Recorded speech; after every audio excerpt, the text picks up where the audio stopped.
Three, two, one. This broadcast, telecast, podcast, and whatever the hell else it is copyrighted by the Rad Network and the Rob and Steve Sports Show, all found at theradnetwork.com, and is for the private use of our audience. Any reproduction, accounts, or descriptions of this madness without the express permission of the Rad Network and Williams Broadcasting and Rob's Really Mean Lawyers is prohibited. So just don't do it. This is the Rob and Steve Sports Show, a show all about the thrill of Rob's victories. Dallas 27, San Francisco 21. The upstart 49ers, they're 6 yards away from the Super Bowl. 3rd and 3. Montana looking, throwing in the end zone.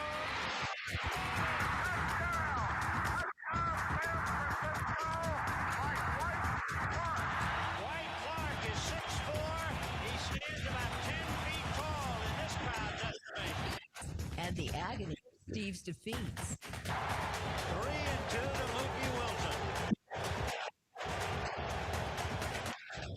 Roller up along first, behind the bag. It gets through Buckner. Here comes Knight, and the Mets win it. But mostly, it's about sports, and nothing but sports. Onside kick to start the second half, and the ball bounces off the hands of a Colt. The Saints had it for a second, and it's Saints football. They recovered the onside kick. Really unbelievable decision. And now, the Rob and Steve Sports Show. Very exciting. Very, very exciting. We have a no-hitter going on as we speak in Tampa Bay. The Rays are currently ending the bottom of the 7th.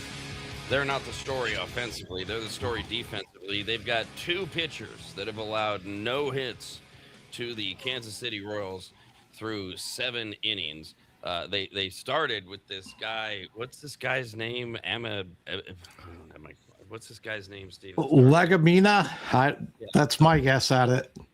He went an inning and a third. And then they brought in Seymour, who's gone 5 2/3, and between the two of them, they've allowed no runs, obviously no runs and no hits. The Tampa Bay Rays are up 8-0 through 7, with the Royals coming up in the top of the 8th in what used to be a really exciting thing in Major League Baseball for me, the no-hitter. But the minute it's not one person doing it, I lose all interest. I don't care who it is. I don't care what team it is. It's not a story to me.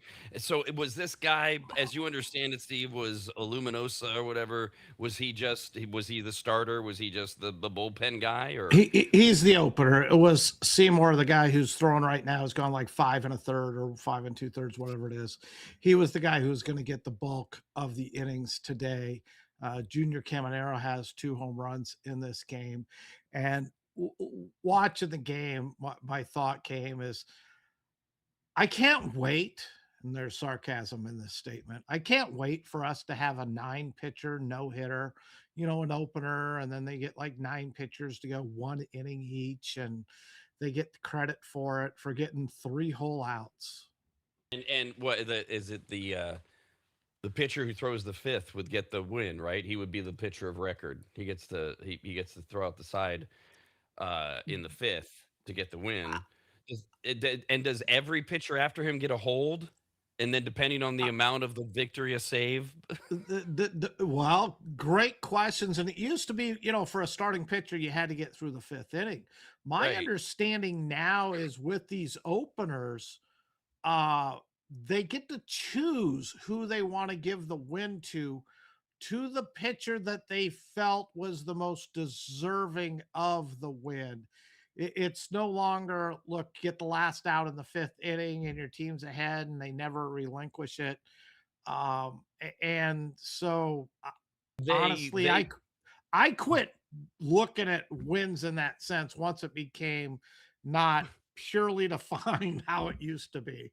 Oh, was it when Ashby became the first 10-game winner in all of Major League the only 10-game winner in all of Major League Baseball by swooping in? He's doing the opposite. He's swooping in and taking them away. Right. He's a vulture, but he's thrown 47 innings, but that's part of it. It's like, okay, the starter didn't go this amount often off of an opener. And that's the key, because even if it's your starter and you get into the third inning, they still follow those rules.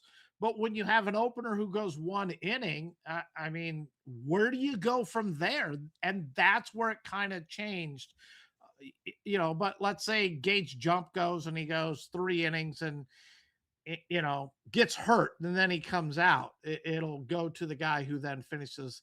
So just the inconsistency of it.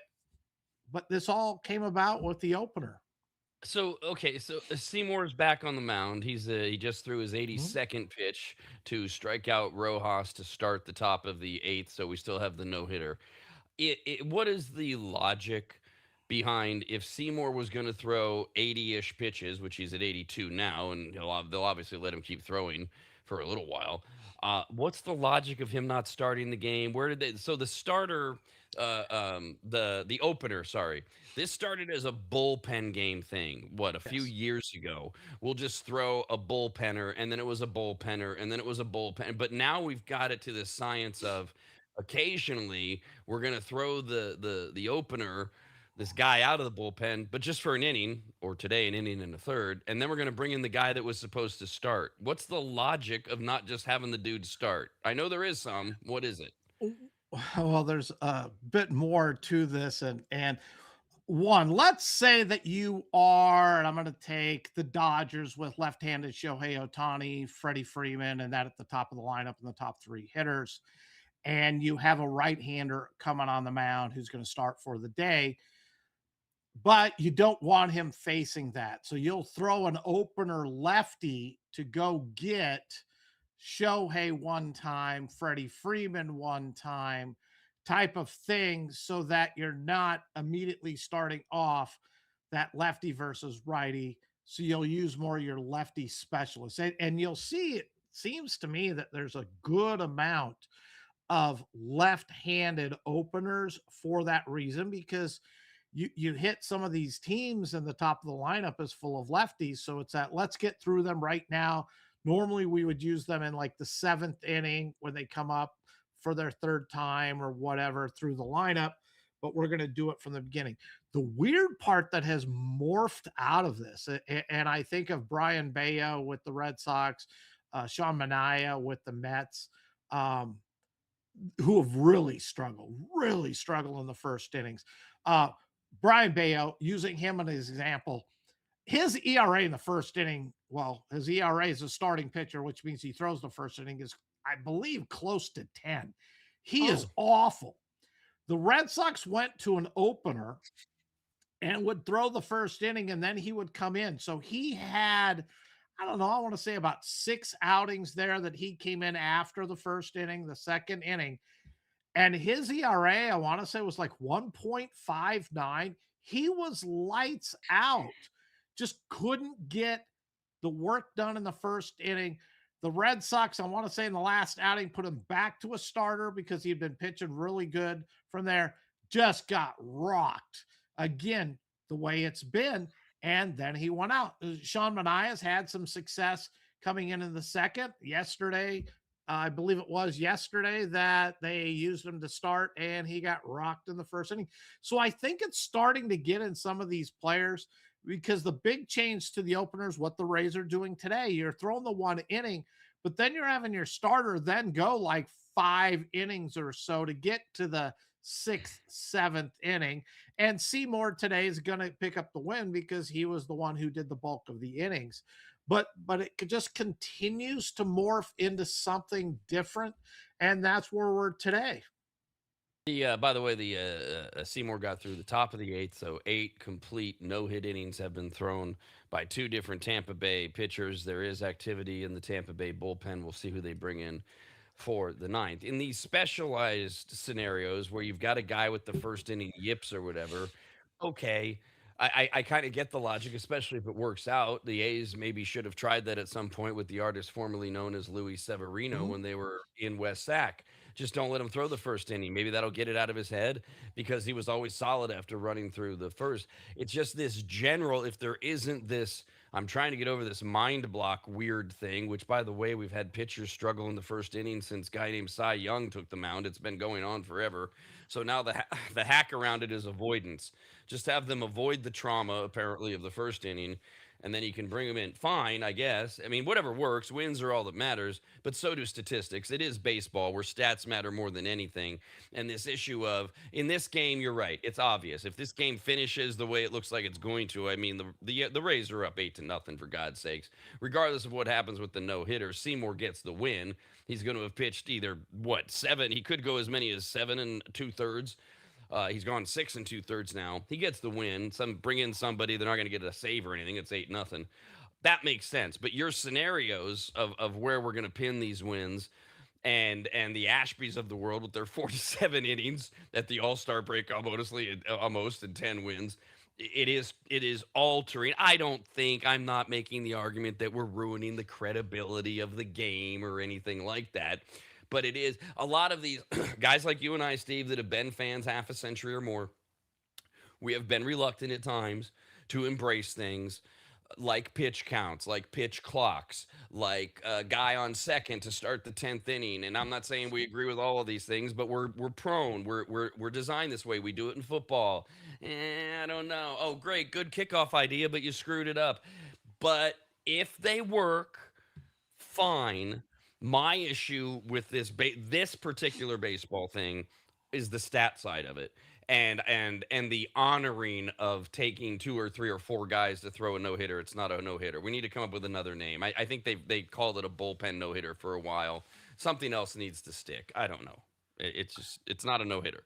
I agree with you. It's not a no hitter, and there's a lot of stats that I start disagreeing with. I mean, who was it? I'm trying to think what it was, but we had a game this year. I want to say the final score was like 15-3, but a relief pitcher pitched the last 3 innings for the winning team and got the save. And you're like, look, you're up 12 runs. How does he earn a save?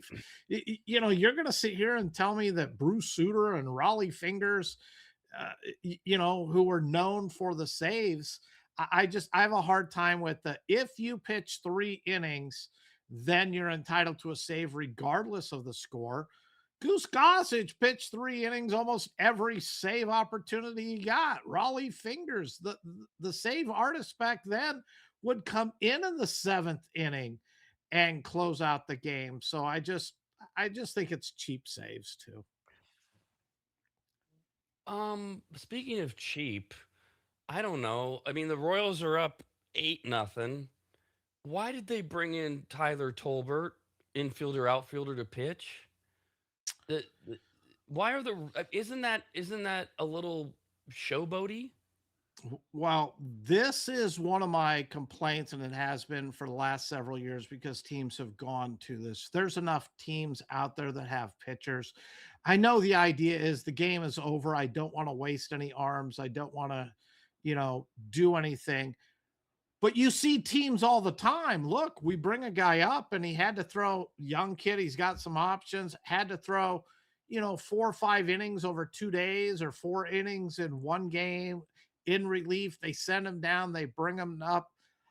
And my argument doesn't fly because Shohei is a position player who also pitches. I just don't think teams should be allowed in games. This is only an 8-run game. Should be allowed to just go to position players to pitch. I don't like it. There's enough pitchers on your rosters with 26 players now. You are able to move players up and down between the minor leagues as your bullpen gets tired from double headers. You see it all the time.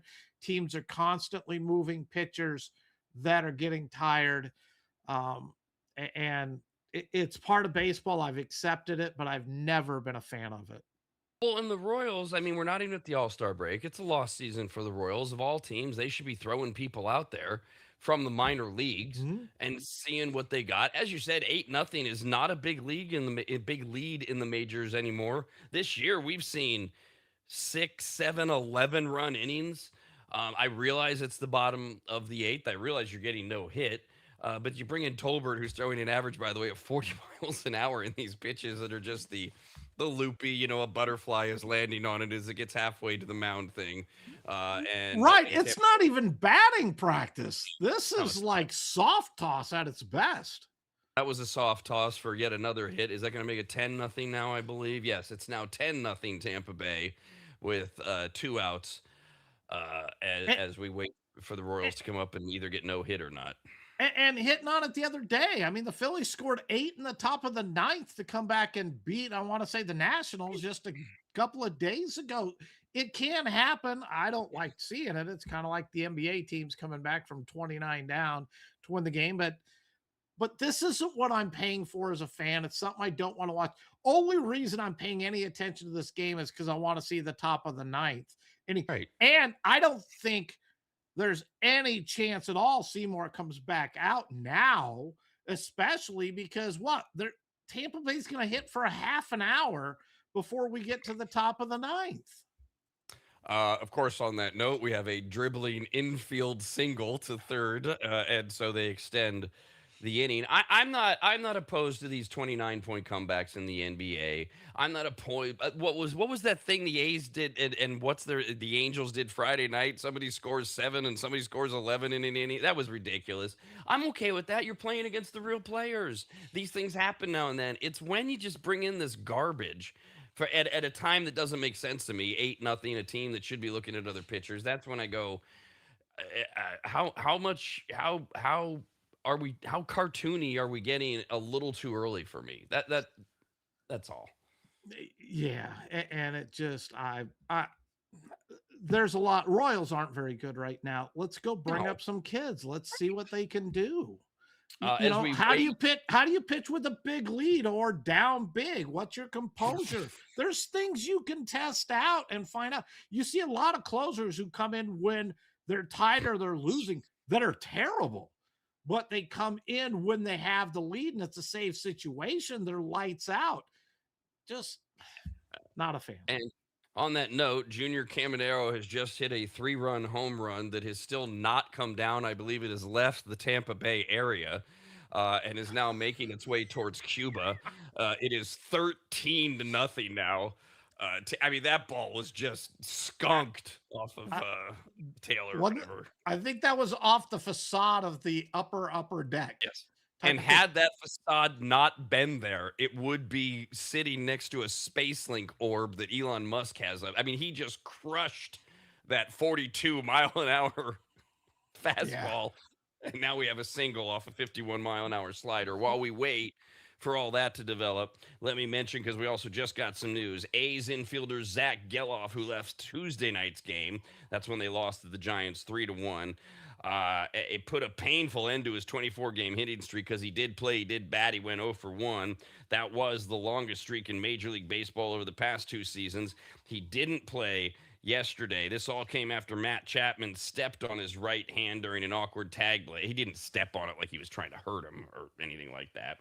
X-rays negative. Geloff did not need stitches, but it has just been confirmed with his .282 average and 11 homers. Geloff is on the IL, the 10-day injured list. It was just announced as Tampa Bay and Kansas City go to the top of the 9th. Tampa Bay is up 13-0, and will try to come out and no-hit the Royals with at least 2, probably 3 pitchers when they return. Without Geloff, Rafael Devers, Steve's buddy, hit a tying home run leading off the 9th because the A's have a horrible bullpen. Sending the Giants to a 2-1 victory against the A's last night. Gage Jump struck out the side in order in the first. He finished with a career-high 9 Ks, 1 walk, 3 hits, 5 solid innings, and then he handed off to the worst bullpen in baseball, who looked good for a while until Elvis Alvarado decided, hey, I know, I think I'll blow the save with a home run in the 9th. Giants starter Tyler Melee, as Steve dubs him, carried a no-hit bid into the 5th. That's not a no-hit bid. A no-hit bid does not even begin until you've finished 5 innings. And even then, I'm not texting Steve. It's 7, not 5, not 4. That he entered the 5th with a no-hitter? No, he didn't. He went through the lineup once. That's it. Either way, Jacob Wilson, soft liner to right with 1 out in the inning, broke up. that no hitter. As we wait for something to happen with the Rays and Royals, the A's go again. Was about an hour from now, as of right before our show. Your buddy Jeffrey Springs was scheduled to start in the series finale against the Giants, who are throwing Landon Roop. You can comment on any or all of that, Steve. Jeffrey Springs. I still trying to hold on for Rob. My good friend Rob, who tells me to be patient.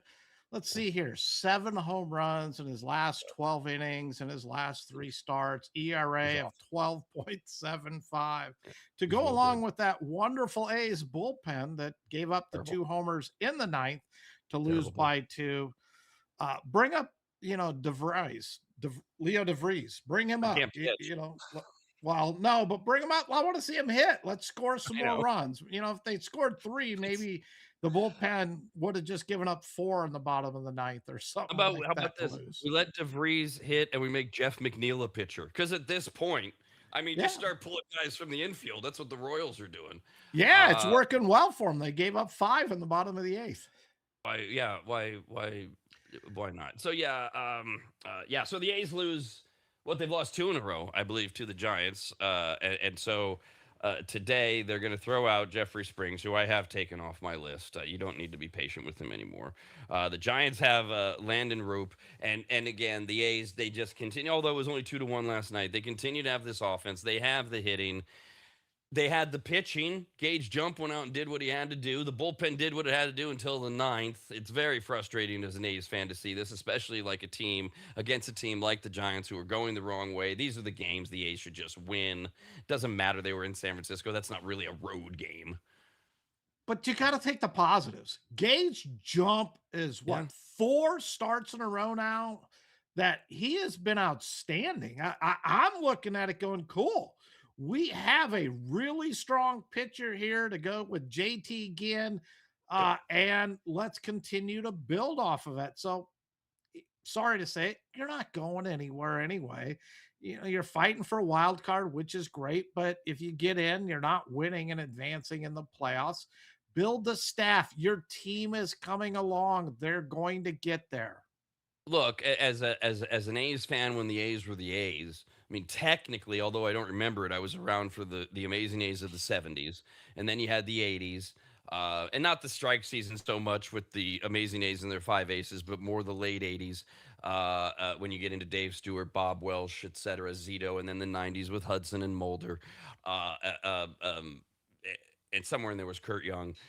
I'm used to, you go and you win, even though the A's went to 3 straight World Series. They lost 2 of them, but you go. And then, of course, I'm growing up with the Niners, and you go. With the A's, though, I am at the point, because I'm not going to not be an A's fan when they go to Vegas. I've already made that decision. I will remain an A's fan. And I would like to see the A's, as a fan of the A's, get to the postseason. I know they're not going anywhere. Get some experience. Let Nick Kurtz see what it feels like. Let Langoliers see what it feels like. So when they go off and they play for the Yankees and the Dodgers, they have the experience of what it was like to be in the postseason, so that they can no, the A's aren't going anywhere, which is exactly why they should be bringing up everyone that matters on the pitching staff in AAA. Throw it against the wall, see what happens. The American League West sucks. You and your driving Astros are now in a tie. It's the Mariners with a 2.5 game lead over the Astros, the A's, and the Rangers, all of whom essentially have identical records, except the Astros have an additional win and loss. So technically, they're a 0.001 percentage point ahead of the Athletics and Rangers. Nobody's over 500 except the Mariners by 1 game. What do the A's have to lose? Just throw it up and see what happens and try to sneak in there. I agree. And the only reason the Astros are sitting where they're at is they've won 2 games in a row in that division. That's a pretty good winning streak here. And I'm going to touch on Tampa Bay real quick.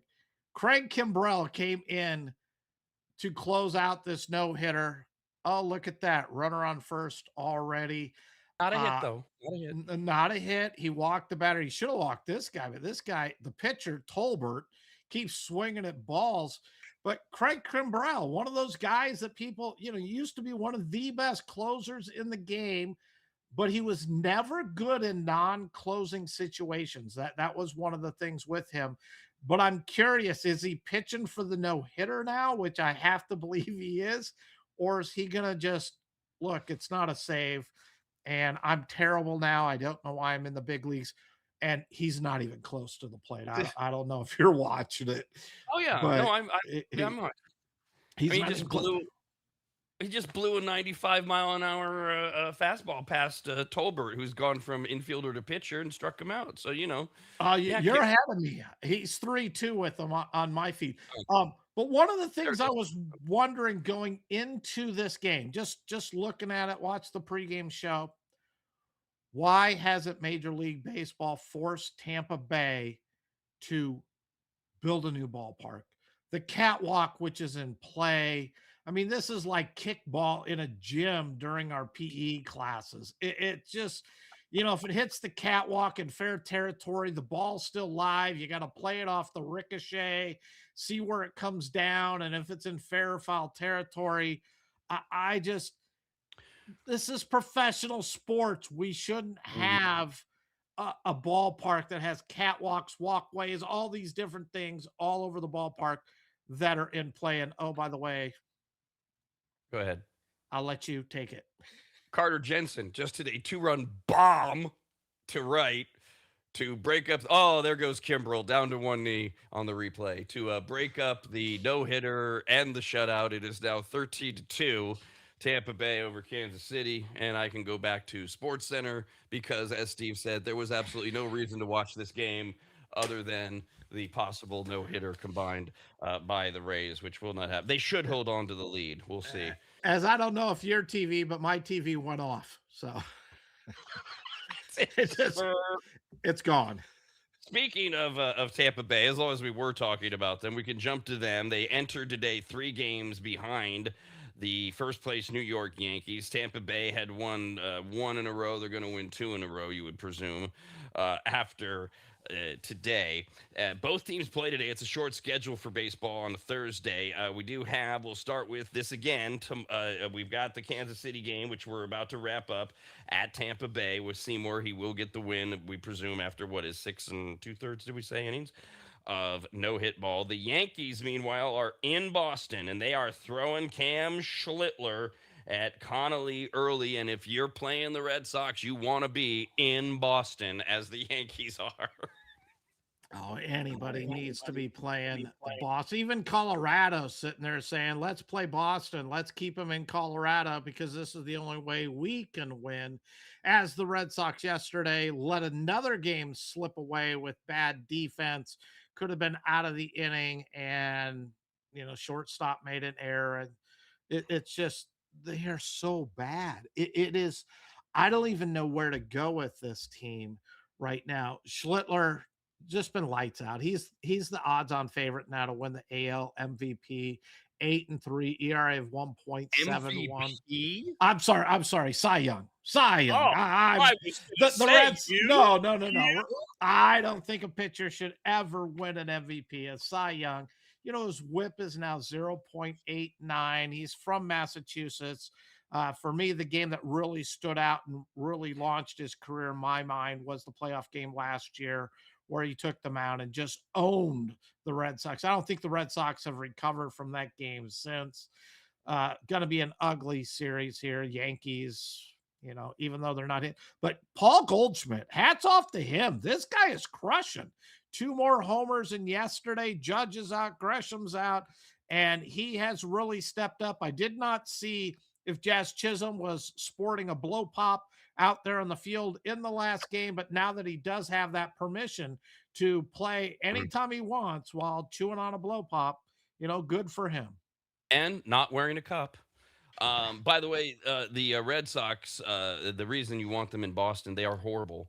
They have won 12 games and lost 25 at Fenway. You have to go to both the Colorado Rockies and the New York Mets to find teams even in their vicinity, and they're not. They're 6 games better. Both the Rockies and the Mets have won 18 games at home, while the Red Sox have won 12 and lost 25. Think about that a second. They're like, what'd you say, 6 games or whatever behind the next worst team at home. Mets and Rockies. Yeah. That's how bad that is. And usually with that situation, they would at least have a dramatically better record on the road. It's better, but it's still a losing record. They're a game under 500 away from from Fenway. Sticking with baseball, Shohei Ohtani, 8 strikeouts, 6 innings before yielding to the bullpen in his 4-3 victory over the Twins last night. Helped himself at the plate with an RBI single to spark a 3-run third inning, put the Dodgers up for the rest of the night. Everybody, though, is talking about the bottom of the second when 3 hits off Ohtani loaded the bases with an out before he and his catcher Dalton Rushing got crossed up on a pitch that escaped Rushing's glove, zipped towards the backstop, let it run in. 2 more scored. The Twins are up 3-1. Oh my God! Oh my God! Shohei's losing. Pull him! Never let him pitch again. I don't know. What do we do? Rushing, who has taken over as the catcher with Will Smith on the IL, was expecting an off-speed pitch from Shohei. Instead, he got a 101-mile-an-hour fastball. A little different. Manager Dave Roberts said they were out of sync. You could tell both guys were frustrated, trying to get on the same page. After the game, Ohtani, through his interpreter, did his usual diplomatic assessment about in-game flexibility, reading swings. I personally said Ohtani realized we just need to be better at being on the same page. Rushing was upset with himself that Ohtani had to essentially take over the pitch calling process to get through the night. In the end, this feels to me like yet another non-story story from Los Angeles. They won. Ohtani won. Ohtani hit. The Dodgers are 23 games over 500, identical records compared to the Red Sox at home and away, 10 games over 500 in both places, a plus 144 run differential. The Dodgers have a 3-game winning streak. They've won 7 of their last 10. No one questions where they're going ultimately, but we should all freak out because Ohtani and Dalton Rushing couldn't get along for 3 pitchers or 3 batters in the second inning. Gee whiz. But these are things, and again, this is such a non-story. But these are things that happen when you're starting catcher. Will Smith's an all-star catcher. He's one of the better catchers in all of baseball, and he's out right now. That's why I always preach depth. You have to be able to go to your bench and still perform to that level with that next man up mentality. Dalton Rushing is essentially a rookie. He's learning on the job at the big league level. He is arguably the top catching prospect of the young catchers, rookies. I would put him in that category in baseball. He's going to be a great player. He's hitting the ball. He has slumped as of late and taking on those additional responsibilities. I have a hard time believing Will Smith is calling all the pitches for Shohei. I think Shohei pretty much determines what he wants to pitch in what situation. And that's just getting that comfort with Dalton Rushing on him knowing all your pitches, what your tendencies are. Let Shohei call them. Now, on the flip side, this falls right into what I was saying yesterday I think it was yesterday. Here you go. Dalton Rushing, one of the top catching prospects. Let's package him with a couple of major league ready players, some minor league players, and send him off to Detroit because the LA fans and media are done with him. He had a bad game. He's not on the same page with Shohei. So as soon as Will Smith gets back, we got to ship him out of here because he's not getting the job done. And let's bring in Scooble. Your never-ending drumbeat for Scooble to LA notwithstanding, we've got a month to watch that happen, which I expect that it will. Ohtani. Oh, there was something in there I wanted to mention. Ohtani and Dalton. If Scooble actually went to the Dodgers, I would be as shocked as anybody. I'm throwing this out there because it makes sense. I don't know what that would do to the negotiations on this collective bargaining because 29 other owners would say this is so unfair and they're going to get the exemption for these salaries. We got to blow the whole thing up even from what we were thinking if the Dodgers go and acquire Scooble. I won't be surprised if it happened. I don't know where Scooble is going to wind up, but it wouldn't surprise me if he wound up in LA. Now when we were talking earlier about as rule changes come in, those of us that have been fans for a while, of any age, you go, I don't know. I mean, every now and then you hear one go, finally, thank you. But for the most part, I don't know. So when baseball instituted the wild card, the one game thing, like, oh, do we need to? And they said, look, it's going to make it exciting for a whole bunch of teams that are otherwise out of it. Well, will it? Now it's gone from it makes things exciting in August to it makes things at least interesting in the middle or end of June, because you've got all these teams that are going, do we or don't we trade? Are we or aren't we sellers? And you look at these wild card standings, and logical people like Steve and I, we go, well, you might be 3 games out, but there's 8 teams. Well, yeah, but I could win a whole bunch and they could all be stagnant. And this is what everybody's doing. Like, say, we were just talking about the Dodgers. They're clearly going to win the National League West. What are the Padres and the Diamondbacks going to do? The Padres right now, a half game out of the wild card. If the season ended today, you would have the Phillies, the Cardinals, and the Cubs going to the National League wild card. But there's those Padres a half game behind the Cubs. The Marlins are only a game and a half back. The Diamondbacks are 2 games back. So everybody's going, can we, should we? And then the the Padres go out last night and they beat the team everybody was going, could beat the Dodgers. They were the best team in baseball for a cup of coffee. The Atlanta Braves went down 5-2 last night. That's a 3-game sweep by the Padres, as the Braves have decided to get wobbly now. Take your pick. You've got the Phillies, who are behind the Braves 4.5. They've got the wild card right now. I mentioned the Marlins. They're 7-game back. They're only a game and a half out of the wild card. So we've got all these teams. Even the Nationals, they're all starting to go, can we? Should we? And some can and some should and the others can't. Braves, what the hell are they doing? Oh, the Padres, for real, should they buy? Take it wherever you want it. One, I will admit, I was not a fan of the wild card. Not at all. When it first came about, it took me a while.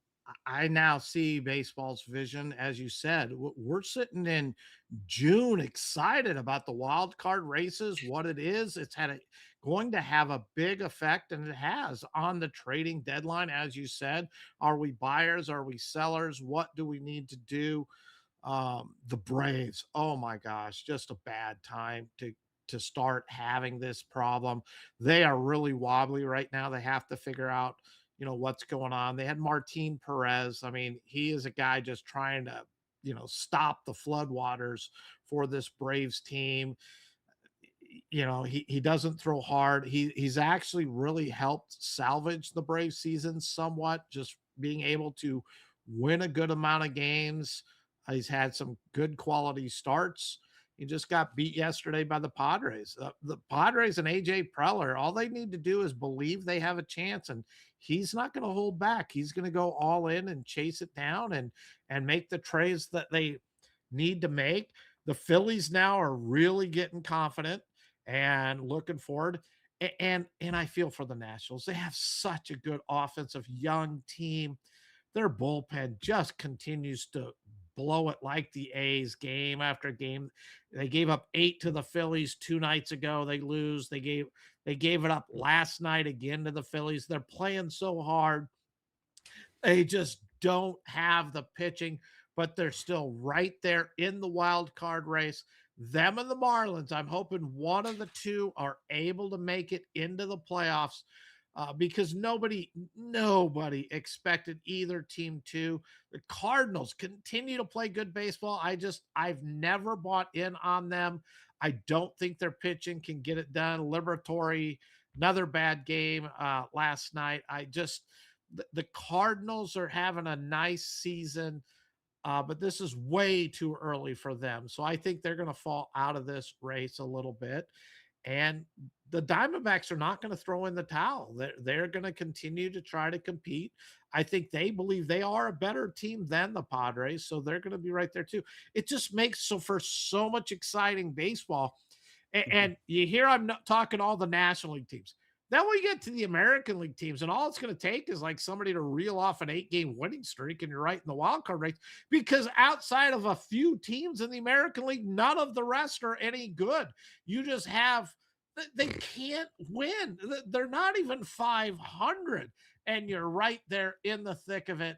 So you just need to be able to play some 500 baseball, reel off an 8-game winning streak in addition to that, and you're right there for the wild card in the American. It's great because everyone's in it, but you go, look, these guys are all terrible. I mean, Toronto, Baltimore, Minnesota, Detroit. I'm not counting them fully out. The Mariners are 1 game above 500. Then you got the A's, the Astros, Texas. It's just nobody outside of the Yankees is any good. But it's been a great story at the White Sox. I love watching them play. Most American League teams go on an 8-game winning streak. They've won their division.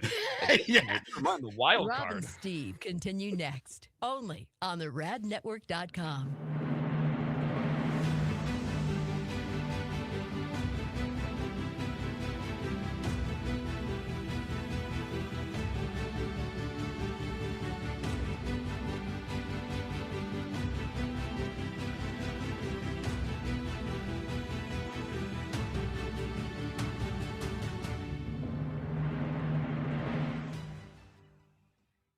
Longtime maggots will remember Greg from MAP, M-A-P, as in Maximum Athletic Performance, which guides you to better output through better ingredients, also known as nutrition. Greg has been on the Rad Show many times and will be again, as he simplifies nutrition and helps us all understand what actually works when it comes to fueling our bodies, almost all of which can be found at maptrition.com. Every product is formulated with clinical precision and backed by science and purpose, and maptrition.com has something for every fitness level, even those of us who barely have a fitness level.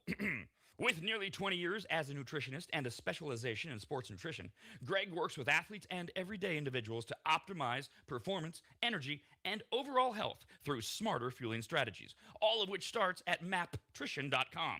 At the very least, we should all be taking daily multivitamins, and Greg has his formulated for exactly what a man or woman's body needs. Protein is in, but maybe instead of getting yours from mac and cheese with extra protein, you get it from maptrition.com. And of course, all things workout, training, and exercise are available as well. From pre-workout to creatine and other muscle builders to recovery supplements and more, all at maptrition.com. From morning breakfast essentials to post-workout recovery and everything in between, maptrition.com's full range of supplements, proteins, and wellness products are built to power your journey from start to finish. Check out all the products and find what's right for you and order it shipped to you all at maptrition.com. That's maptrition.com.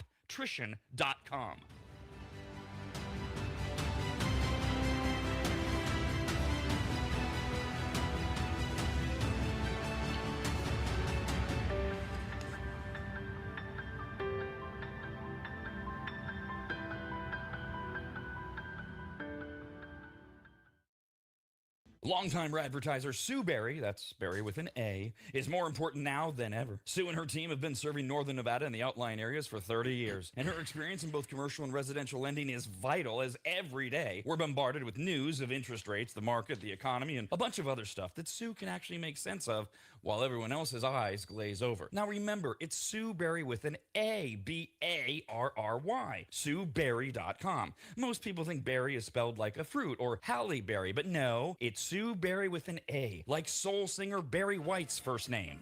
I've heard people say, Stop that. Sue is a broker versus a retail lender, which means she can shop over 150 different lenders to get you the very best rate possible. And on average, someone who uses a broker like Sue saves over $10,000 per loan, which includes refinancing. And if you have a rate at 6.5% or higher, call Sue for a free quote now on a refinance. Sue Berry and her incredible team from Barrett Financial can be found at SueBerry.com. That's Berry with an A. I've been working with Sue and recommending her to you for years. All you need to do is call her now so she can get you pre-approved. Just call your residential and commercial lending expert, Sue Berry, at 775-843-9983. Oh, Rob, stop. You're going too fast. What was the number again? 775-843-9983. Or just head to SueBerry.com. The number's right there. Berry is B-A-R-R-Y. Sue Berry with an A.com. That's Sue Berry, B-A-R-R-Y.com. SueBerry.com. Disclaimer, Sue Berry, NMLS number 366040, Barrett Financial Group, LLC, NMLS number 181106, Nevada 5091, Equal Housing Opportunity.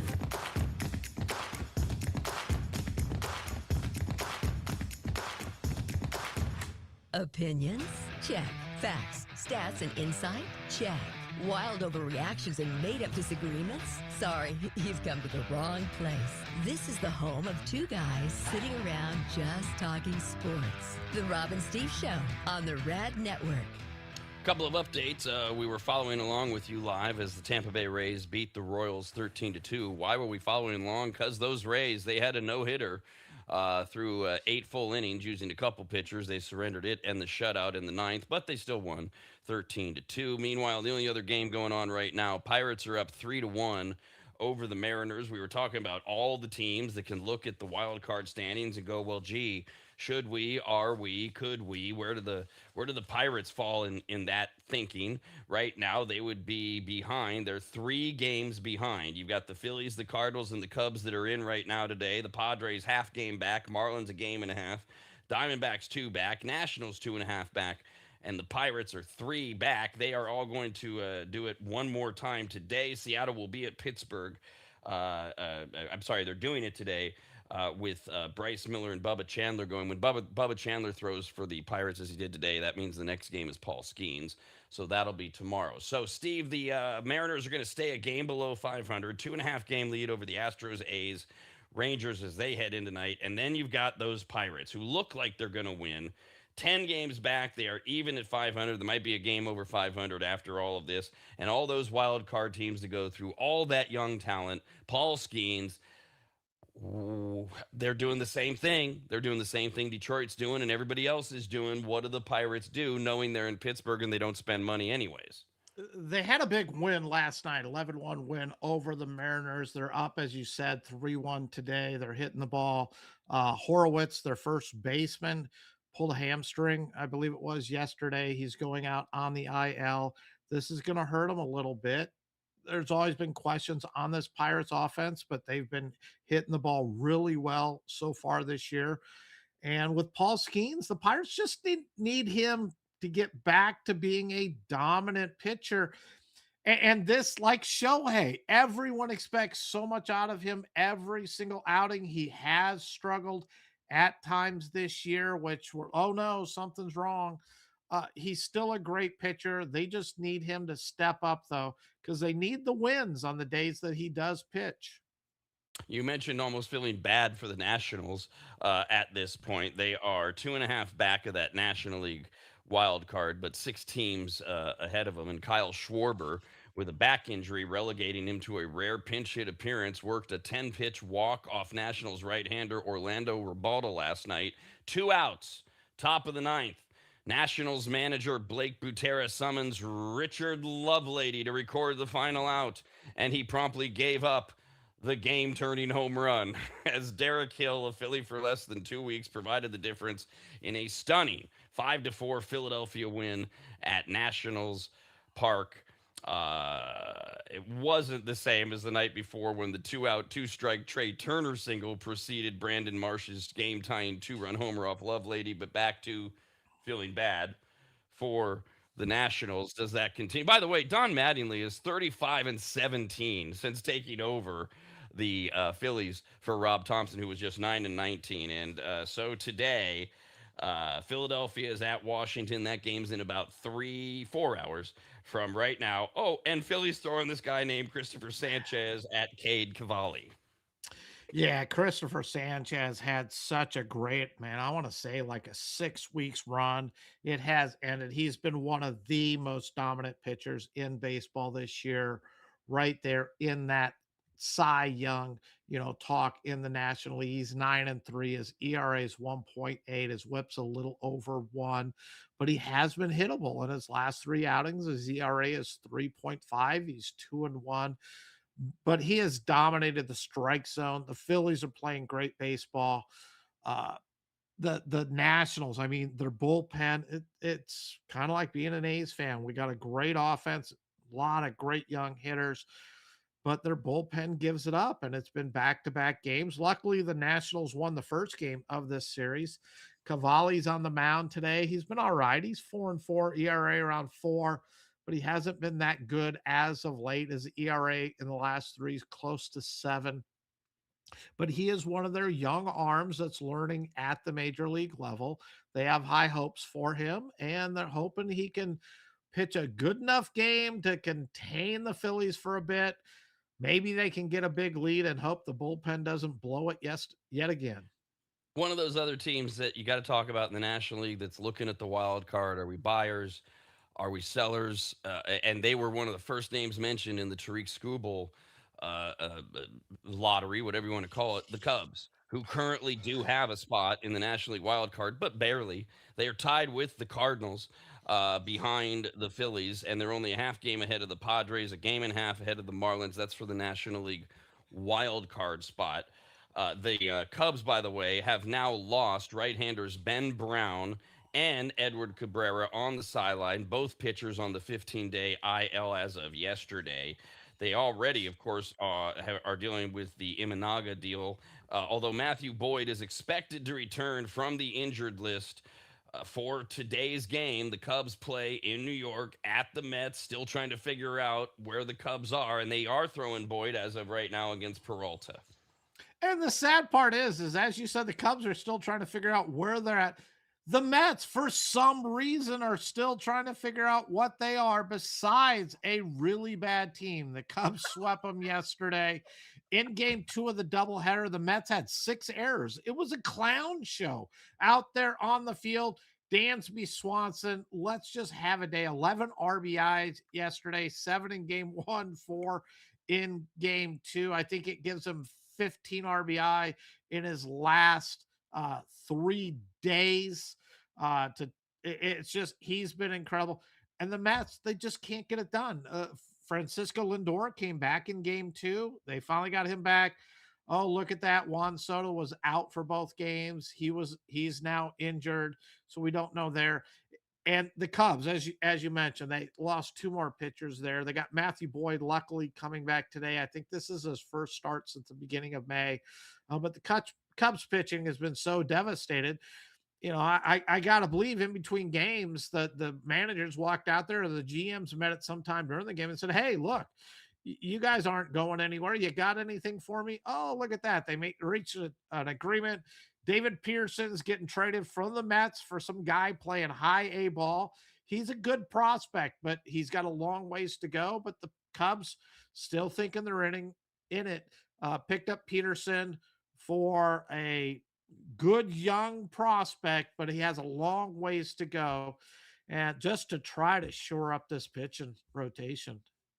Now, we always mention that most of the media, when they do power rankings, and it started with football, now they do it for everything, they don't do it the same way we do it, whereas we still factor in, well, what are we talking about in terms of overall for the season? I don't know. They all blend together, but there was a point, was it last year or the year before, where the Colts were undefeated. They were 6-1, something like that. Everybody had them as number 1 on their NFL power rankings, and we're like, no. They're not in the top 5. They're hot right now. So what a lot of them have started doing is they combine the two.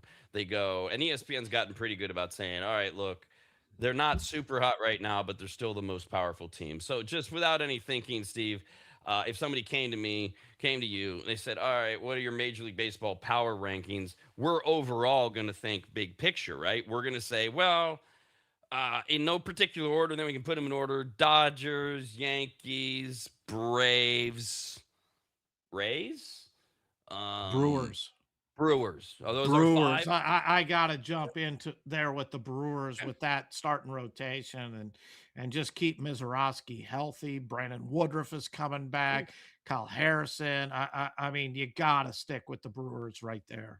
No argument. And also the Brewers, as we discussed earlier this week, they do have the pitching. If they get into the postseason, they can hang with the Braves and the Dodgers. Can they beat them? I don't know, but they can hang. Whereas other teams, not so much. So the ESPN power rankings for the week, they have the Dodgers at number 1, fine. They bumped the Brewers all the way to number 2.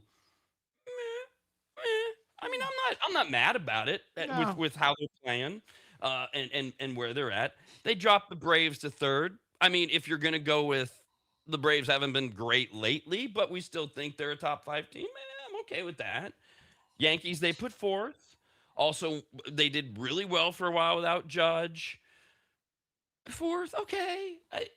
I'm not gonna get mad. They need to be ahead of the Braves. You okay with them fourth? Yeah. Yeah, you could have put them second, and I wouldn't have argued because I do think they are the best team in the American League. And I'm not looking at right now with Aaron Judge being out. I'm looking at it as look, Jason Dominguez is getting some playing time. Spencer Jones is getting some playing time. Some of their youth that they're going to need come September to contribute are getting the opportunity to learn at the big level right now to help contribute down the road. So you could put the Yankees fourth. I'm good, but I probably would have put them second. Now, you and I had the same five. And the only one that has been mentioned are the Tampa Bay Rays. We did throw them in there when we were just throwing out names. Rays did not make the ESPN's top five. They're sixth. They put the Phillies as fifth. That is mainly what they've been doing lately. That's that ESPN sports media thing. You can't ignore how hot the Phillies are. We're going to put them fifth. I don't know that I would say they're ahead of the Rays in terms of overall power rankings. Phillies need to be top 10. That was the only one that made me raise my eyebrow, and it was more that they bumped the Rays out of the five because I know the Rays have been a little wobbly lately. Yeah, but they're coming on. I mean, Junior Camanero's getting the power stroke going. It took him a while to start hitting the home runs. 3 today. I think that puts him at like 18 or 19 home runs on the season. He's getting it going. Aranda is playing great. Diaz is having a fantastic year. Chandler Simpson at the top of the lineup, he's really not been hitting. When he's at the top of the lineup and he's getting on base, and he started off the season hitting like 350s, down, I think, 260. So he hasn't been able to get on base because he doesn't do anything. He's a softball hitter. He slaps the ball, bounce it up in the infield to the third base side, beats it out to first base. It's fun to watch, but that's a tough way to make a living. And Tampa has the pitching. McClanahan, Rasmussen, they have some really good pitchers there. They can compete. So I think Tampa Bay needs to be there. But the Phillies are playing great baseball. They really are. And I know no one wants to hear this, but with that Seattle rotation, if they could ever get these guys going consistently, and that's been a big problem. They have as good of a 5-man rotation as anybody in baseball. It's just they can't get them all on the same page. Gilbert's struggling, what is it at home? And they just can't all put it together. Saying if they do, I think the Mariners are the second best team in the American League. So the way ESPN did it was they put the Tampa Bay Rays sixth. They rounded out their top 10 power rankings with the Cubs seventh, Mariners eighth, Cardinals ninth, and Hawardians round out the top 10 for their combined power rankings. Anybody glaringly missing or glaringly, because you get past those Rays, I agree with you on the Mariners, and you do start to go to, there's a whole bunch of who knows, meshed up in the middle at this point. I mean, I think we've got like the six that are in there.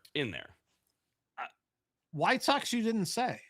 No, they didn't make it. White Sox are behind. Let me see. Guardians are 10th. The White Sox are 12th behind the Padres. I would have the White Sox ahead of the Cardinals. And I know I've been down on them, but I think the White Sox are a better team, more likely to make the playoffs, because I think they really can win this division if the stars line up right. So I think they are more of a playoff team right now than the Cardinals are. We're not exactly at the halfway mark. We're not exactly at the All-Star break, but a couple things that were mentioned at this point in the season. There are 10 American League teams below 500. 2/3 of the American League is underwater. If the season ended today, the Blue Jays would claim a wild spot with a losing record. Steve kind of already touched on that. The American League, this whole interleague thing still exists. It's not like it used to, Steve. But is this so much the American League is not as good as the National League as it is just the American League can't win consistently? Or can we damn the American League? Is this like those years in the NFL where it doesn't matter who goes from the AFC, the NFC is winning? I think the American League is not as good as the National League. I think the National League has some really good young talent, and the American League does too, but not to the extent of the National League. I think the power has swung that way. And to take what you were saying a little bit farther, There's only 3 teams in the entire American League that their run differential is above 0. And one of them is Tampa Bay at +2. The next one is Seattle at +8. So Seattle has the second best run differential in the American League, and they are 1 game above 500 at +8. That means the Yankees, which we know are sitting at a +113, but it is that big of a difference. The Washington Nationals are +9. They would have the second highest run differential in the American League, and no one views the Nationals as even a playoff team. Yet, if you went by run differential, they'd be the second best team in the American League. So to put it in perspective, that would be 12 American League teams that have a negative run differential. There's 7 in the National League, and 4 of them are in the National League West. Yeah, Wow. that's only 3 teams other than in the National League outside of the West. There are, talking about wild card, here we are, middle, late June, and it's mattering because people are trying to figure out buy, sell, trade, don't. There are 25 teams right now within 6 games of a playoff berth. You gotta love the parity. Wow. And 6 games, duh, I don't mean to make an obvious statement. 6 games turns into 5 like that. The right team wins, the other ones lose. Now it's 5 and 4, and you're sitting there in the front office. You're going, what do we do? And there's 25 teams that are in that situation right now that are within 6 games of a playoff berth. And on the good side, no teams right now, no teams are on pace to lose 100 games. The Rockies lost 119 last year. They are at the bottom of the league, but they are on pace to lose 98 games right now. So if they can maintain that horrible 393 winning percentage or whatever they're at, maybe they won't lose 100 games, and we could stop that. Isn't this what every sports league, and I'm talking NBA, NHL, Major League Baseball, NFL, strives for? That parity, that we're all balanced. 25 of 30 teams are still in the playoff chase. No one is going to get accused of tanking because right now, no one's on pace to even lose 100 games. Means every team is out there trying. Every team outside of the Mets, Rockies, and Red Sox are in contention for a playoff spot. And I got to throw the Angels in there too. It just, that's what every sports league thrives for. They're seeing it with baseball this year. And it is a wonderful, wonderful thing. Talk about being able to keep the league exciting. I believe all the way to the end of the season. And then the big thud come December 1st. Yeah, when the lockout occurs. But we get through the season, and then it's football season, and the lockout will hit, and we'll be like, they'll work it. Not you and I, but most people, they'll work it out. We got football. And the Super Bowl will be played, and it's February, and the next week pitchers and catchers are supposed to report, and they're still locked out. And then it really hits. Now, White Sox came to mind because of these last few seasons where they were going to break the record for losses. Now, there's no team currently on pace to win 100 games, although the Rockies don't have to do much to get there. The Dodgers, from the beginning of the season, Steve, you've been wondering, okay, 100 wins, plus or minus 104. Could they get to that 116? The Dodgers are literally at the halfway mark. They have played 81 games today, 52 and 29. When you account for dips, ups, downs, they've had a few by Dodger standards. I mean, they're obviously, literally, you don't need a mathematician to tell you they're on pace to win 104. Where do you, right now, I would still say they're going to go over the over-under, which I think, was it 104 and a half or 103 and a half? 104 and a half. I don't know about that 116. They're going to need a hell of a run. But what are you feeling about the Reds, about the Dodgers, rather? They're literally at 81 games in terms of that fun little win total, which is meaningless. If I had to hang the win total today, I'd hang it about 109 and a half. I think they're going to come close to winning 110. I really do. You're going to hit the second half. You're going to get some teams that are going to fall down. The Cardinals are one of them. If as teams decide, are we buyers or sellers? So you're going to have the teams that sell off some players. And that's where it gets interesting with 25 teams competing, all having to make that decision. We see it every year. There are those teams that just hit the second half and pack it in and lose, play 300 baseball the second half. There are an occasion, and this is one of those things you always want to look at for win totals and the surprise teams the next year that hit September. And then you have a team like, the White Sox, and not that the White Sox did this last year, but you get that White Sox go, 20-9 in the month of September as they bring up all their kids and go to expanded rosters, and all the pressure's off. And then you look, hey, this team could be pretty good. You think of the A's, and the A's did that, which is where some of the hype for the A's going into this season is. They closed the season up really well. But I do think, I think the Dodgers are going to easily get past that 104.5. So I printed out the Dodgers' second half schedule. My idea being find those Forker series, find those series where they're clearly going to, most likely have no problem cleaning up. Obviously, they got to play the Rockies again. Where did I see it for 3 games? And things like that were sticking out. Yeah, there it is in Monday in August. Yeah, you don't even really have to look at that. Look, Blake Snell's been out. Let's bring back Blake Snell. Get him healthy. Sure. Tyler Glasnow's been out. Let's bring back Tyler Glasnow. Get him healthy. I mean, all the Dodgers have to do is get healthy, and they're at 110 wins, I think. I do like, though, the first month back after the All-Star break. I think we're going to, I don't want to say learn a lot about the Dodgers, but we might get a really good feel for where they're at when they come back from the All-Star break, because they start right away with 3 games in New York at the Yankees.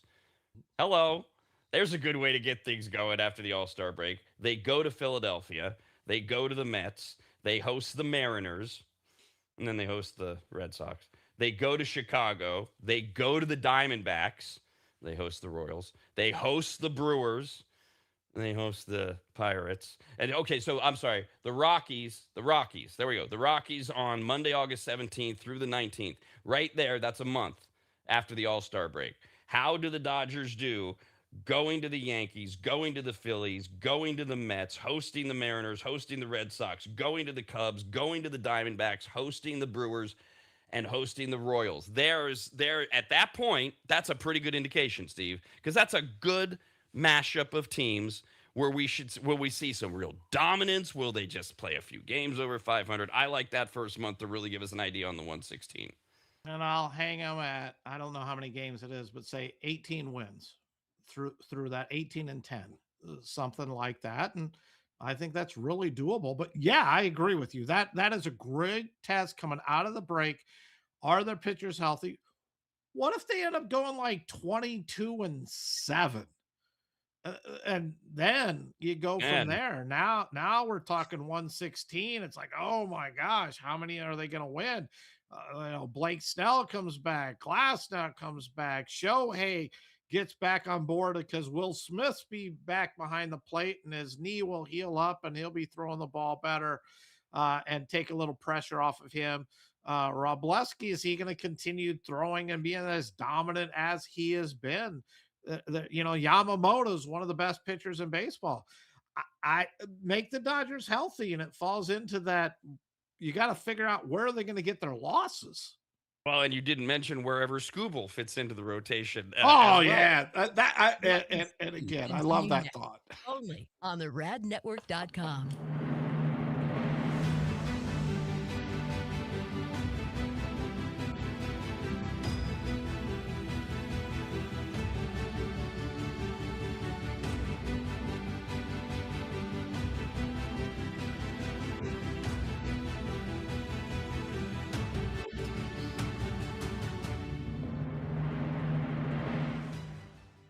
The first time Corey walked into my home, I came around the corner, extended my right hand to shake it, and said to him, "Wow, you're big." And that would be Corey from QuickDumpsters.com. Quick is spelled wrong intentionally. Quick, Q-U-I-K Dumpsters.com. That's QuickDumpsters.com. Corey's yet another maggot launching his own locally owned and operated business, and boy, did I need him, and really we all do. Things pile up, you get frustrated, you keep saying, we need to make a dump run. Pretty soon it's more than a dump run, and now you need to rent a truck or have one of those ugly upside down box cars parked in front of your house that you fill up yourself. Or you do like I did, you call Corey at quickdumpsters.com. In my case, my house had fallen into complete disarray as my late wife Christina had lost her 2-year battle with congestive heart failure, and amongst the many things left were gathering her things and finding what to donate, what had to just go in that pile of stuff where we were both going, why did we ever buy this? And it all could have been so overwhelming had Corey not just walked in, taken charge, and removed dozens of boxes of total junk, unusable dog kennels, desks that were falling apart, a worthless old smoker that couldn't be fixed, bag after bag of crap, and I can't remember what else. He was quick, spelled wrong, Q-U-I-K, quiet, and clean. Well, he wasn't clean. I mean, he was. But I'm not commenting on his hygiene. I meant that his work was clean. He swept everything when he was done, and the house looked like he'd never even been there. Corey's the real deal, and I couldn't be more proud and happy to call him a brand new advertiser. His story's incredible, his dedication unmatched, and his motivation to succeed larger than he is, and that's saying something. Quotes are free. You don't even have to have them over to your house. Just send him some pics or videos, and you'll get your price, schedule your day and time, and watch someone else get that junk out of your house. Go to quickdumpsters.com. Quick, Q-U-I-K, dumpsters.com. Quick, Q-U-I-K, dumpsters.com.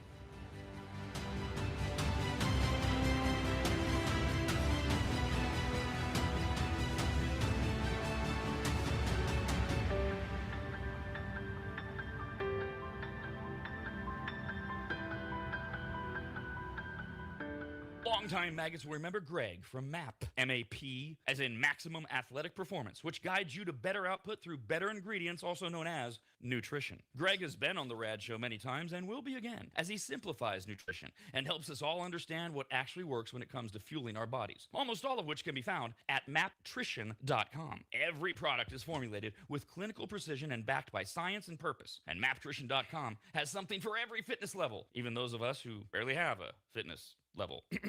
With nearly 20 years as a nutritionist and a specialization in sports nutrition, Greg works with athletes and everyday individuals to optimize performance, energy, and overall health through smarter fueling strategies, all of which starts at maptrition.com. At the very least, we should all be taking daily multivitamins, and Greg has his formulated for exactly what a man or woman's body needs. Protein is in, but maybe instead of getting yours from mac and cheese with extra protein, you get it from maptrition.com. And of course, all things workout, training, and exercise are available as well. From pre-workout to creatine and other muscle builders to recovery supplements and more, all at maptrition.com. From morning breakfast essentials to post-workout recovery and everything in between, maptrition.com's full range of supplements, proteins, and wellness products are built to power your journey from start to finish. Check out all the products and find what's right for you and order it shipped to you all at maptrition.com. That's maptrition.com.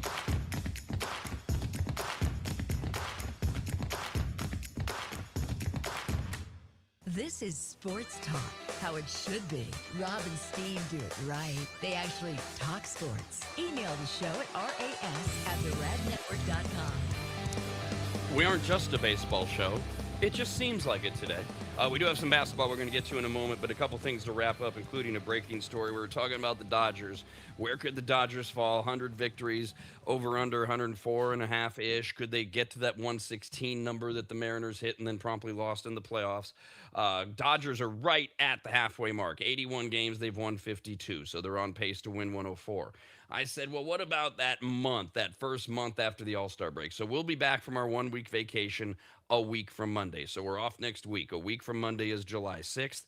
That'll be the last week of MLB before we get into All-Star break week. And then the Dodgers show back up on Friday the 17th. So if you start there of July the 17th, we picked out 27 games over the next month in order where they play 3 at the Yankees, at the Phillies, at the Mets. They host the Mariners. They host the Red Sox. They host the Cubs. They go to Arizona. They host Kansas City. And then they host for 4 games Milwaukee. That gives you 27 games, Steve. And you had already thrown out. You were pretty close with your numbers. So of those 27 games, if they go, I think you had 18-10 before. Man, you were really close. If they go 17-10, that's pretty good. That's the best team in baseball, right? Now, does that mean if they go 12 and wait, what did I just give? I gave them 17 and 10. Yep. If 12 they and if they go 15. if they go 13 and 14, if they go anything 500, I mean, those are some real teams they're playing.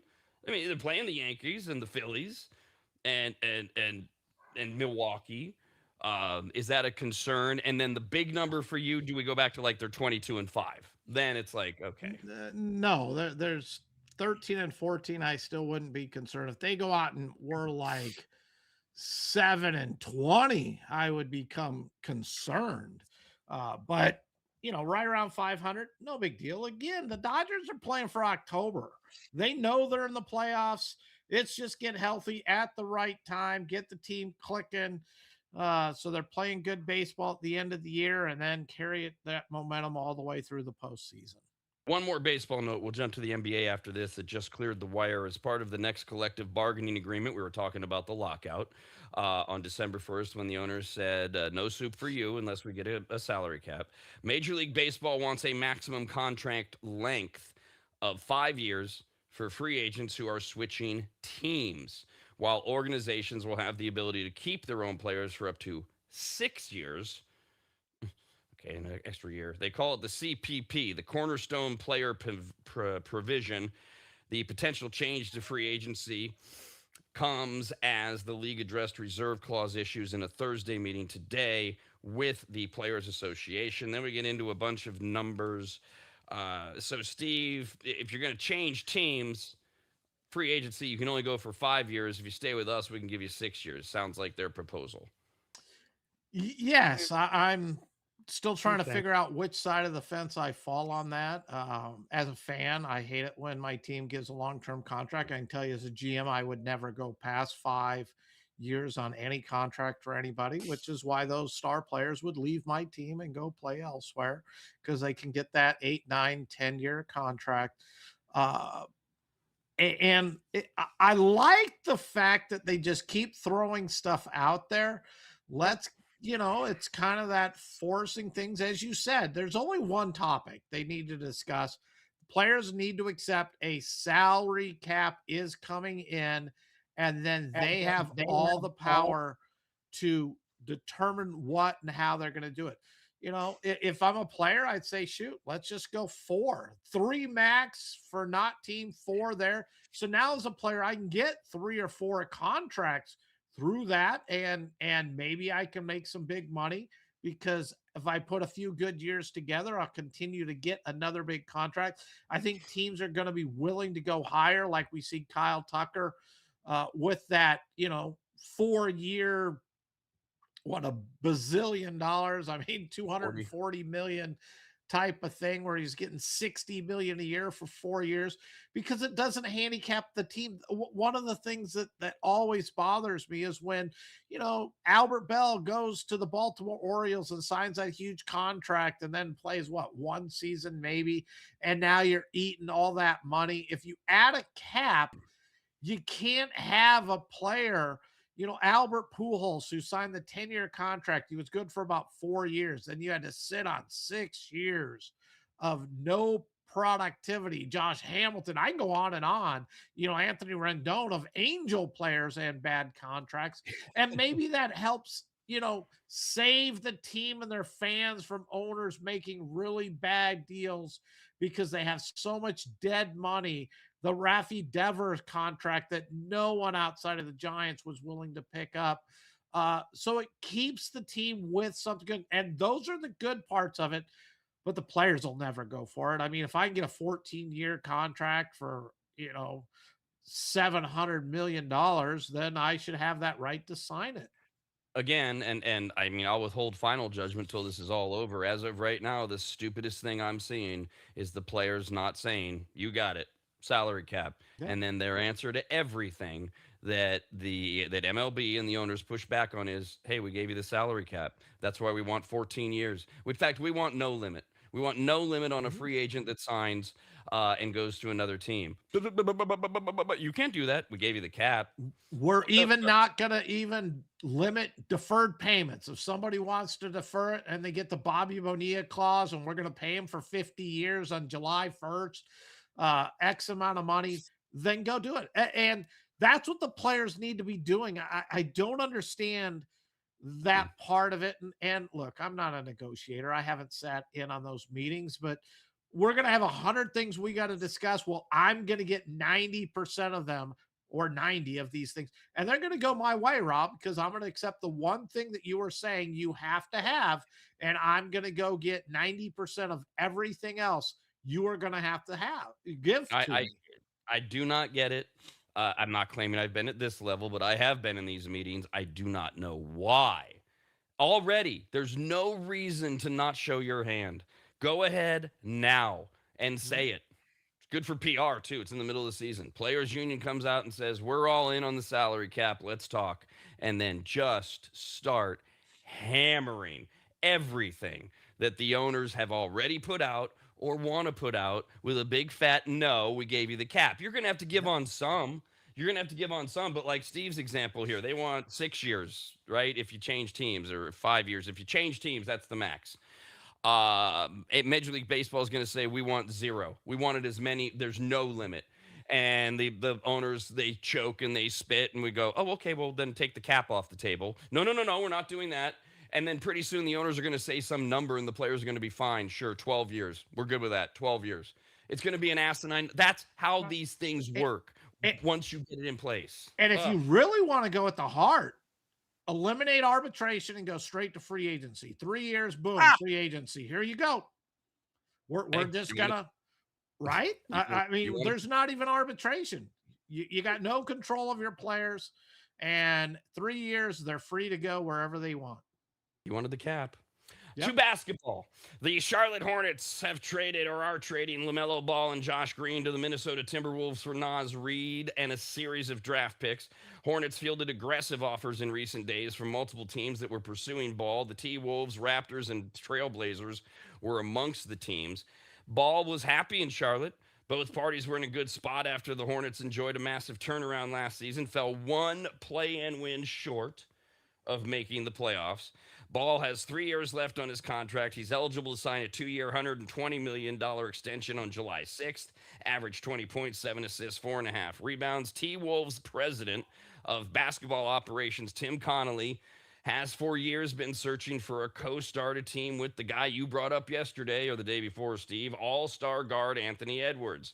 The team's core will now be its 24-year-old backcourt of Edwards and Ball and 25-year-old wing Jaden McDaniels. They are all under contract through 29. Does this, Steve, mean that our leap yesterday to maybe the T-Wolves are rebuilding was a little premature? They're just retooling, and they still matter.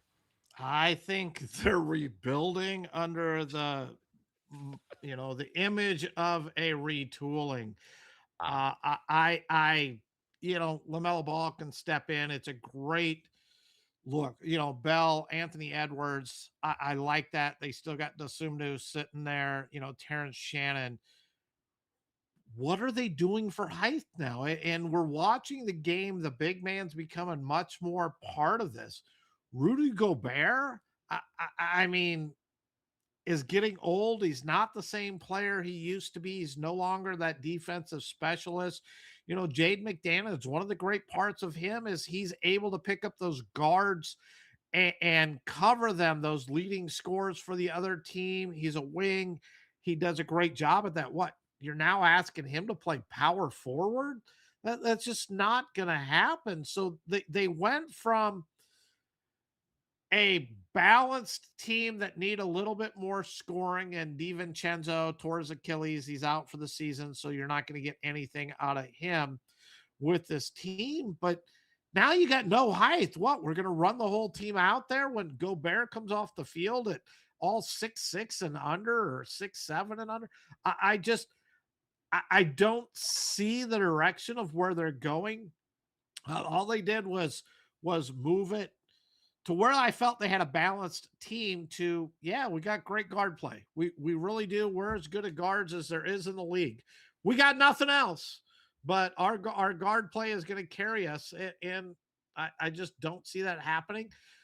So for me, they're falling into this rebuild, save some cap space, and figure it out. And let's see if Anthony Edwards is going to be happy with this. He's not going to have the double teams, but they aren't going to get a rebound.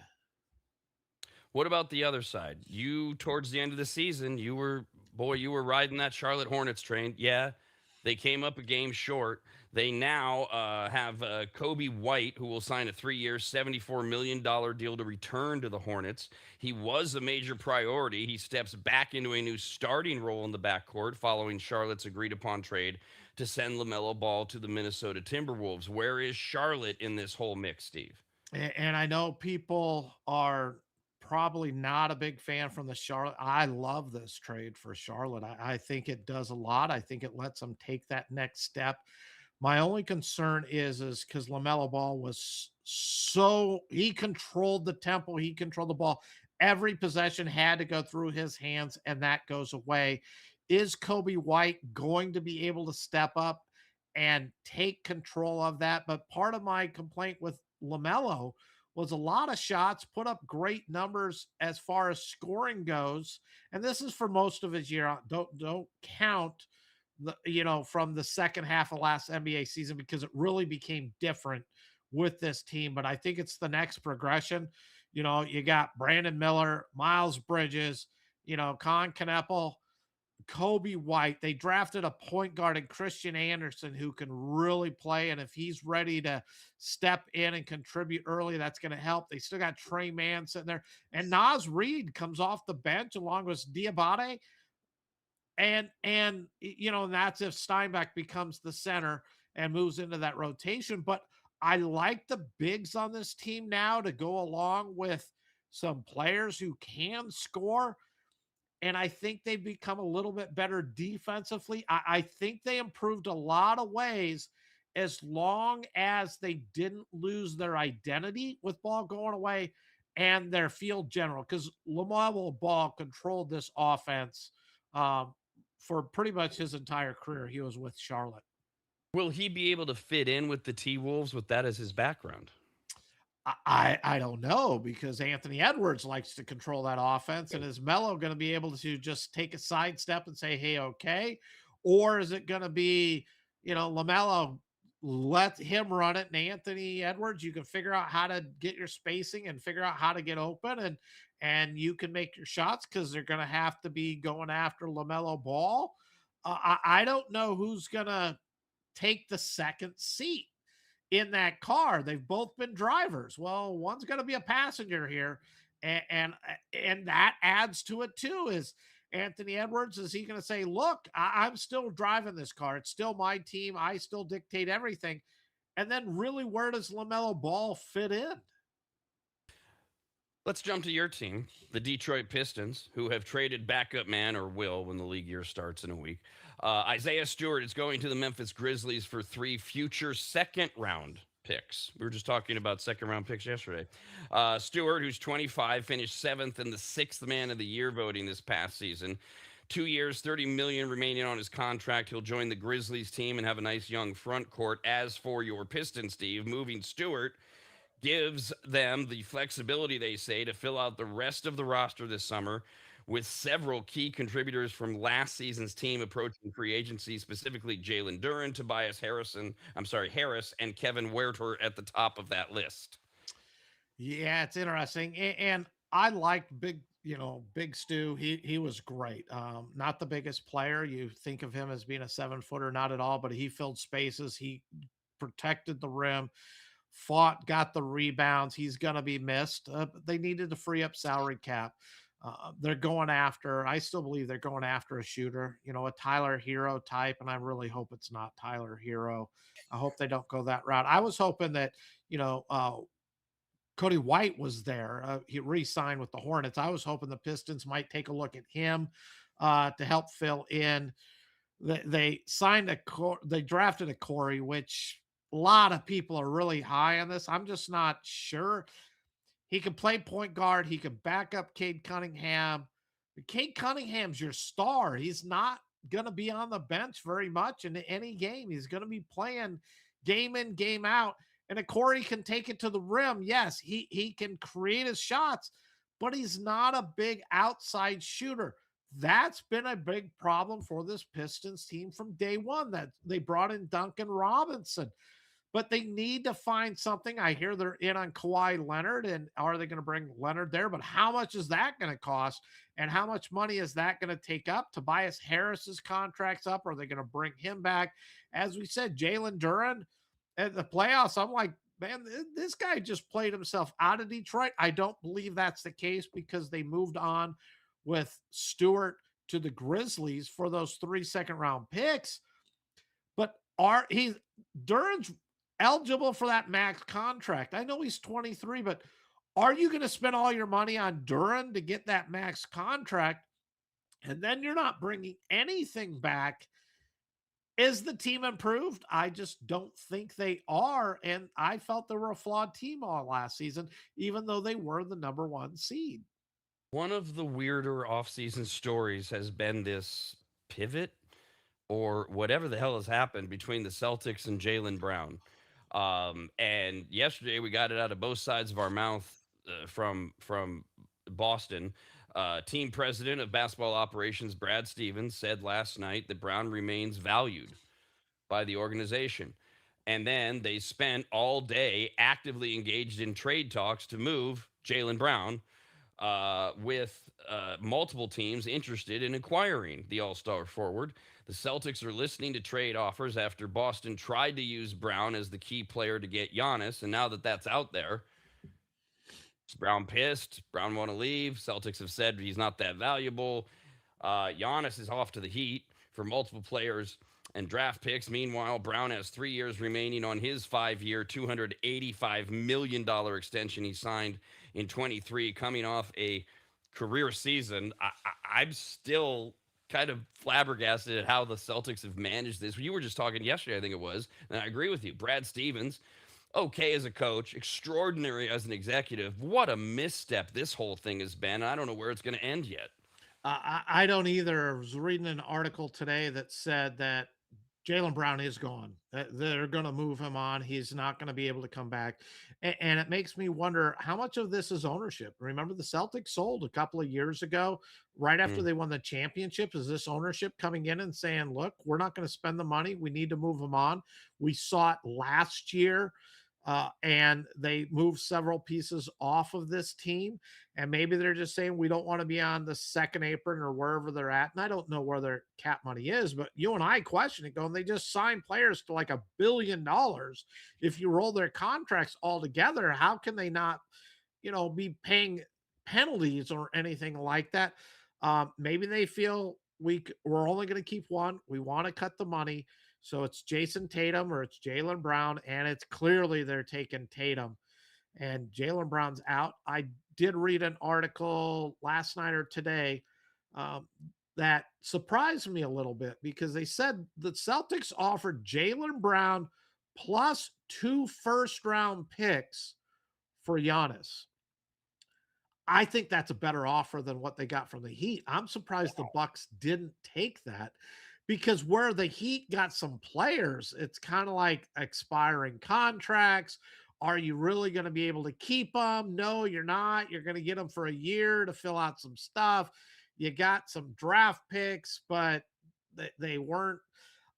I think the Jalen Brown offer was better from the Celtics. I thought it was Jalen Brown and maybe a first, but to hear 2 firsts in addition, I think the Bucks mess that up. And the Celtics, though, I would have thought when the Heat made the trade, the Celtics could have saved this relationship, but it seemed that they have no interest in saving it, and they are determined to move Jalen Brown.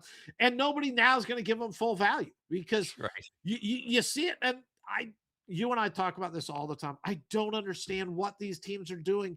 Because if they'd have said, hey, great, we love Jalen Brown, he's coming back to the Celtics, whatever. And if somebody wanted to put out an offer, I wouldn't say it. But, look, we'll listen if you throw it our way. But they've made it, he's off our team. We're moving on. Make us your offer. And now they're not going to get anything close to the value, I believe, that they could have got for him. And I feel for him. And maybe this is why right after the playoffs, maybe he knew something was going on behind the scenes. And he spoke out early because I didn't understand why he felt so disrespected. Believe me, he showed us up front that we weren't sure, but that picture has cleared up. And the Celtics have been so disrespectful to him and what he accomplished this last year.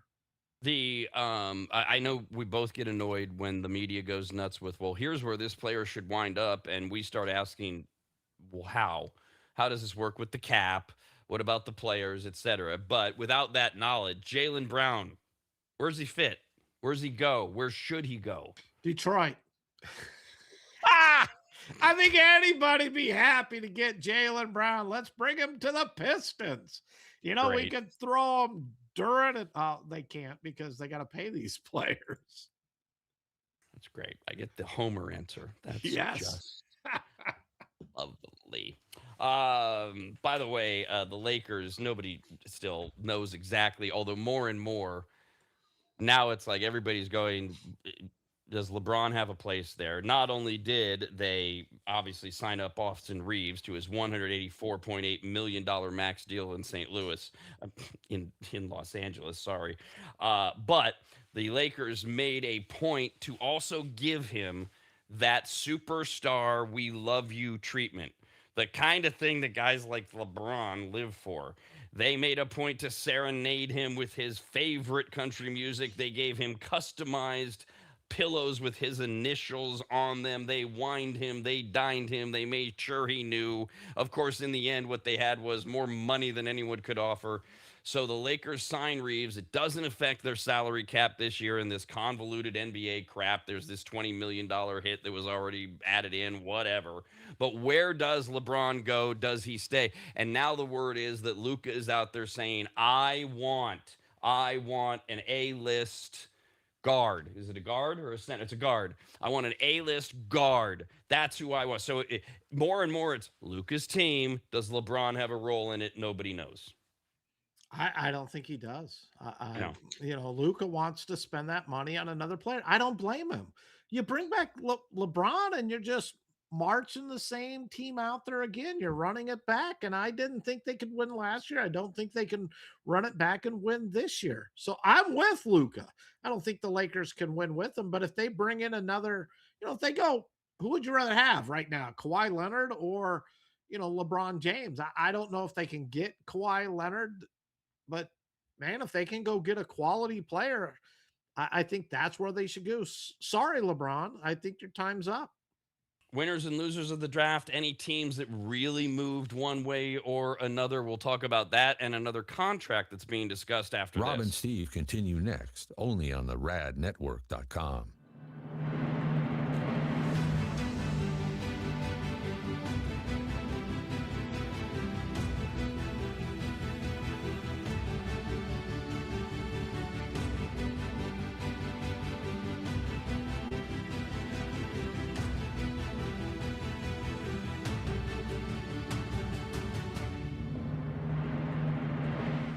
Longtime maggots will remember Greg from MAP. M-A-P, as in Maximum Athletic Performance, which guides you to better output through better ingredients, also known as nutrition. Greg has been on the Rad Show many times and will be again, as he simplifies nutrition and helps us all understand what actually works when it comes to fueling our bodies, almost all of which can be found at maptrition.com. Every product is formulated with clinical precision and backed by science and purpose, and maptrition.com has something for every fitness level, even those of us who barely have a fitness level. With nearly 20 years as a nutritionist and a specialization in sports nutrition, Greg works with athletes and everyday individuals to optimize performance, energy, and overall health through smarter fueling strategies, all of which starts at maptrition.com. At the very least, we should all be taking daily multivitamins, and Greg has his formulated for exactly what a man or woman's body needs.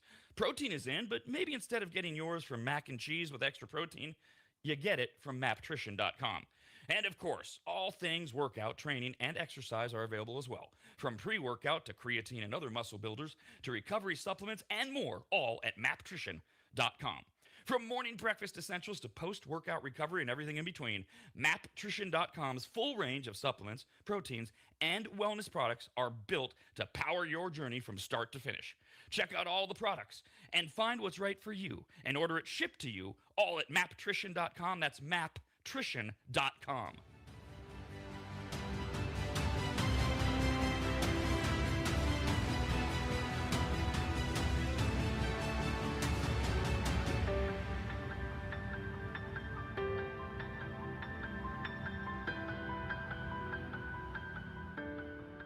If you've never heard of microseal, let me tell you what it isn't. It is not a really small marine mammal. Get it? A micro seal? Oh, fine. Just ask AI. AI describes microseal this way with a bunch of AI words. Microseal is a premium, eco-friendly, and biodegradable fabric protection spray that penetrates deep into fibers to provide permanent stain, soil, and sun fade resistance for rugs, furniture, and delicate fabrics. It uses nanotechno blah blah blah and blue blue blue blue blue. What AI is trying to say is that microseal is non-toxic, non-allergenic, safe for pets and children, and although AI doesn't say this, it should, you need to contact longtime maggot Joel from AdvantageSteam.com right now to get him to apply microseal for you. You can even make appointments online at AdvantageSteam.com. We've had microseal for years at Williams Manor, and it treats a lot more than carpets. Microseal protects virtually all fibrous materials, including wool, cotton, silk, suede, leather, and synthetic fabrics. It protects upholstery, carpets, rugs, draperies, and clothing, including wedding dresses. And ladies, you're going to need what? 3 or 4 of those in your lifetime. And it protects against stains, moisture, and UV degradation without changing the texture. Also, if you're an interior designer, Joel has a special program just for you, and all you have to do is say the password, which is what? What? There's no password, I guess. Never mind. Whoever you are, contact Joel at AdvantageSteam.com. And if you're an interior designer, tell him, I guess. I don't know. That's AdvantageSteam.com, where you'll learn more about microseal and everything else that Joel offers. At AdvantageSteam.com, that's AdvantageSteam.com, AdvantageSteam.com.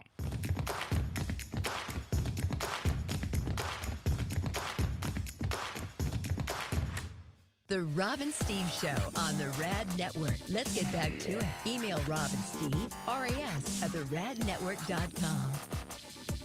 We got the LaMelo Ball trade official, other signings going on post NBA draft, the NHL draft tomorrow and Saturday. Meanwhile, the unconventional structure of new Portland Trailblazers coach Mika Nori's contract is getting a lot of attention, as it includes only one guaranteed year with team options on the second and third years of the deal, has a below market base salary, and includes incentives based on team success. Nori's 52. He's a first-time head coach, spent 5 seasons as the T-Wolves lead assistant coach, well-liked, highly regarded throughout the league. He has interviewed for several head coaching openings in recent years, and the National Basketball Association's president, Coaches Association, the National Basketball Coaches Association president, Mr. J.B. Bickerstaff of the Pistons, calls Nori's contract a, quote, slap in the face to our value, end quote, an opinion echoed by several coaches throughout the league, many of whom would not go on record with ESPN, but did say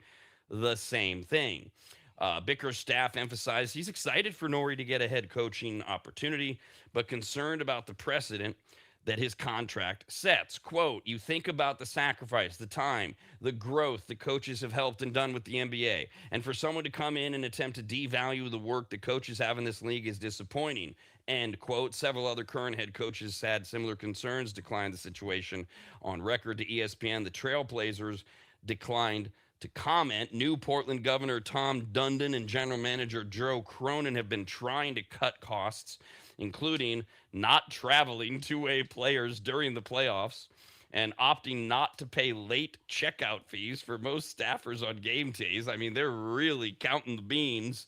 They have drawn scrutiny and criticism on multiple occasions since they took control of the Trailblazers. Other people, like, say, T-Wolves coach Chris Finch, said, hey, there's only 30 of these jobs. They're hard to get. They're incredibly rewarding in a lot of different ways. I know he wasn't focused on certainly money, but he was focused on opportunity. That's what we preach to all of our guys here. Chase opportunity, not money. I get Bickerstaff's concern, absolutely, Stephen. That's his job as the Coaches Association president. But I really get Finch's point, because you hear this all the time with all of these gigs. Why would anyone coach the Jets? Why would anyone coach the Cardinals? Why would any? Because there's only 30 of them. I mean, this is, you get in, you do something, you hope, bet on yourself, make a name for yourself, find another opportunity, get a better contract. I mean, was he really supposed to walk away from this? Well, there's some warning signs that are sitting out there right now, as you mentioned it, with where the new owners are going. When they bought the team, they promised to keep it in Portland. There's also an article that came out today that says the arena the Blazers need to play in needs $600 million worth of renovations to bring it up to the level that they're asking. Because they don't own it and it's owned by the city, they're asking the city to do it. The city is not going to do it. They've said that we'll pay 115 million or whatever it is towards this $600 million renovation, and the team's going to have to do it. I see everything that you've said along with this last part. And I didn't just start thinking this today. I thought it from the time that they said they were selling. It's the Carolina Hurricanes owner. They know what they're doing. But I don't believe they're keeping the team in Portland. They said they will keep it, and that's been the big question from the get-go. But you're seeing these things go on now, and they don't do that for the Hurricanes. They're doing it for the Blazers. I think they're trying to make it a difficult enough situation where they can then say, look, we had no other choice. We have to move it from Portland. And whether or not they go to Seattle, and I know Seattle's under this talk for an expansion team, maybe they go up to Seattle, maybe they go somewhere else and Seattle gets an expansion team. I don't think the Blazers are going to stay there. I think they're going to move. I think the ownership is putting it in to make it very difficult for them to stay there. We watched it with the Montreal Expos, and they're basically giving the team back to the Major League Baseball because they didn't want to be there, and then bought the Florida Marlins at the time. And that was the ownership that then won the championship and then sold everything off right after that. I think it's a bad situation for the head coach. The 1 year contract, yes, it has incentives, and I agree. It's one of 30 positions. How do you turn that down? I just think he's set up for failure. And if I heard you correctly, they're team options. They're not even his options after. So really, in his sense, he signed a 3-year contract.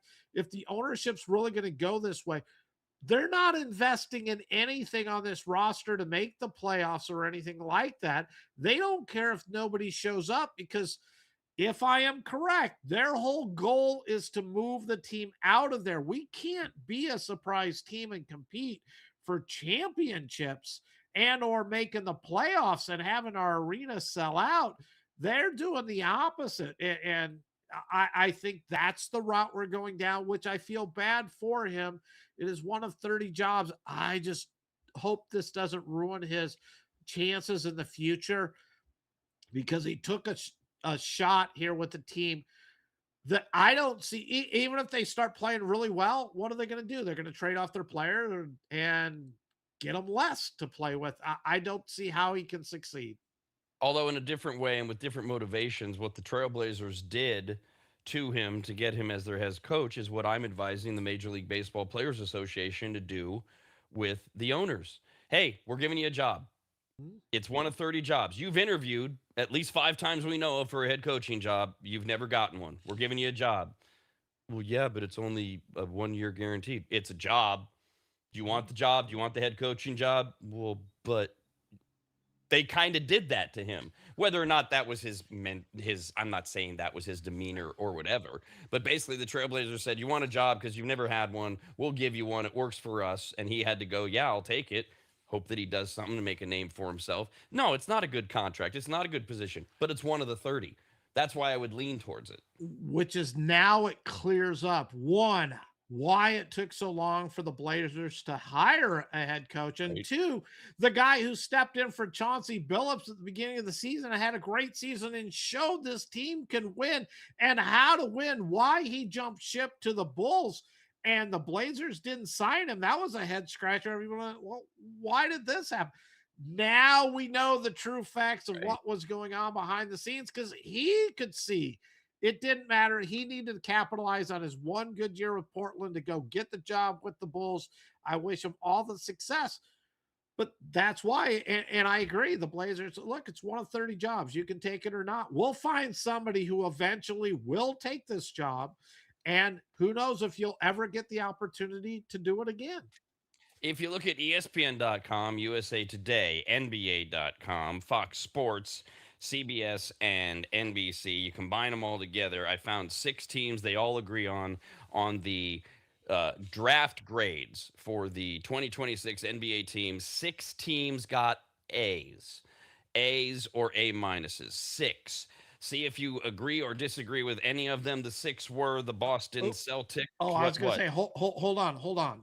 I'm going to give my A's Oh, that I oh, know. by all means. Let's By go all find means. out.